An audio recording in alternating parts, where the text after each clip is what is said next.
Minute Modcast, episode 171. Money don't jiggle jiggle, it folds. I like to see you wiggle wiggle, for sure. And make me wanna dribble dribble. You know, riding in my Fiat, you really. Hello, and welcome to another episode of Minute Modcast with his mates. Hello, Satya and Mo. Hello. Hello.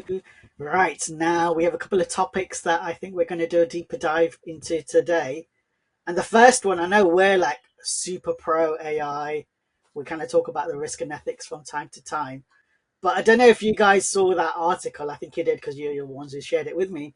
Is about some people have embraced, actually, we're going to make our business completely not use AI. And for various different reasons, they've decided that goes away from what us humans should be doing because it takes away from everything we stand for as humans. So, who wants to kick off and start the debate about companies who think actually this is a little bit of snake oil? Next week we'll be talking about something else, and so let's not kind of worry too much about this AI nonsense. I read about this article, and I'm seeing this in day to day that still there is, of course, some resistance towards using AI in your company and so on. But if we think about the core of companies, and some of the companies are actually a lot more people focused and people centric, right? As humans, we still want to have human to human interaction and connections, right? And that is the beauty of selling things to each other, teaching things to each other. That shift has not fully taken its place, in my view. And I understand why some businesses would not fully take it on. But I still think there is a middle ground that needs to be looked at, as if there's some in-house operations and tasks that are quite mundane, you should still look at efficiency and implementing AI for your internal operations like that. But still, like the client-facing interactions, a lot of them, for many businesses, I think it's not a bad thing. It's good to still keep the human element. We don't want to move away from that fully, because everything sales is connected to emotions. Marketing is connected to emotions. And if we just throw it at AI, yes, it will give us sometimes some nice results. But still, we need to lead it and we need to be involved in it. And sometimes you just got to create it yourself as well. Even me, I'm using AI a lot in my day to day. But sometimes I'm like, I'm not going to use ChatGPT to brainstorm on anything. I'm going to brainstorm myself, actually, because I think I can come up with a better idea.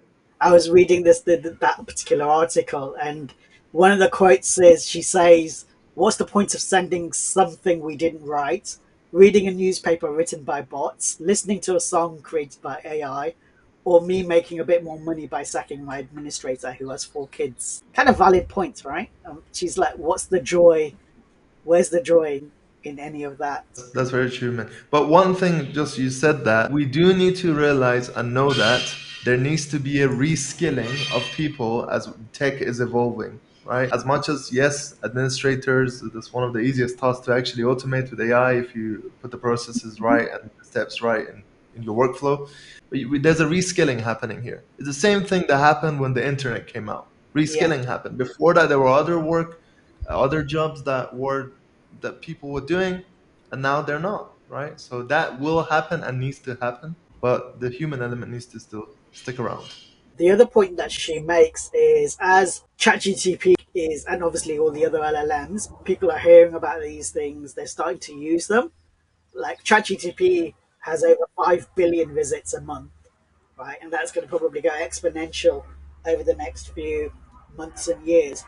But in terms of energy requirements, and we've talked about this previously, in terms of how much energy ChatGTP search query uses compared to a Google search, it's 10 times more, right? So more electricity, how's that being generated? So there are all of these side effects as well. So it's not just about what's it mean for the humans, what's it mean for the environment. So what's your thoughts, Satya?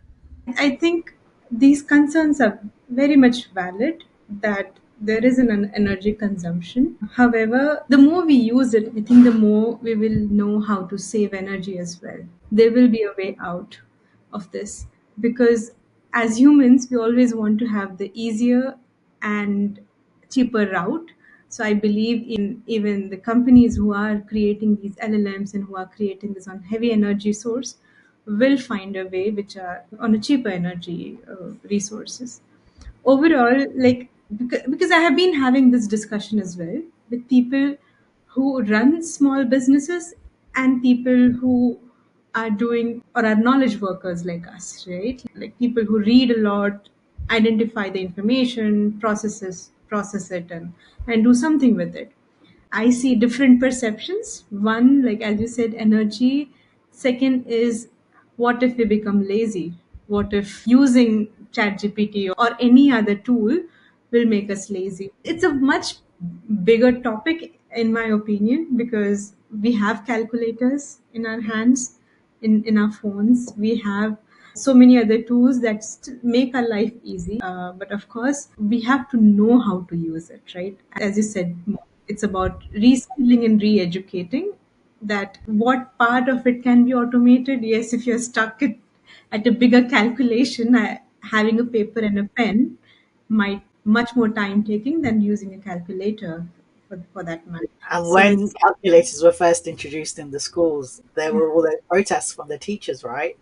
In terms yeah. of if you don't know how to kind of add traditionally with your fingers and stuff, then you're not thinking for yourself. In the same way as when there was the Industrial Revolution, probably even before then, when cars were invented, before everyone had sort of horses and carriages, there was real big protests of the farmers and everyone who was in that industry of looking after the horses. They're like, okay, so what, you want us to kill the horses then? What are they going to do, right? And there Yes. are always these points in time where things will change, but you do sometimes think, and in this case, we are the horses in this scenario a little bit. I'm not saying like, right, yeah, things will carry on, but it will be different. But it's more like, can you resist totally? Like in that article, there's an expectation that you are going to look for efficiencies. Otherwise, how are you going to compete with your competitors if you aren't Yes. embracing technology? And I think that's the wider question. I think like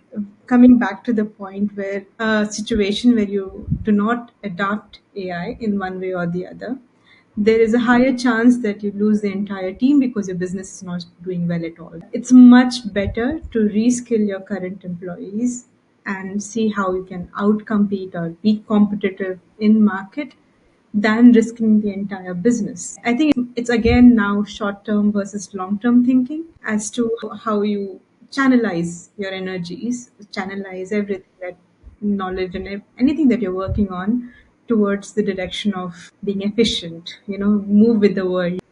Yeah, I don't want to give very extreme examples, but still, we no longer are using horse to go from, let's say, if I'm coming from Pune to London, I take a flight. I might not like using energy as much, but I also like my time as much. I want to save my time and then come to London in 8 hours, than take months together for doing the same amount of work. And following LinkedIn, a few articles as well. One of the other things that's coming with AI is that our human intelligence level and barrier to entry is going to change. So the hard tasks are going to be the easy tasks of the future. And there will be harder tasks that we have to deal with and go and find solutions for. So that's the beauty of it. When you do innovate, you're refocusing your time and effort on the harder things to solve. So that's one of the beauties of embracing it and bringing it into your business, into your processes day to day. Well, of course, there's pros and cons in both sides.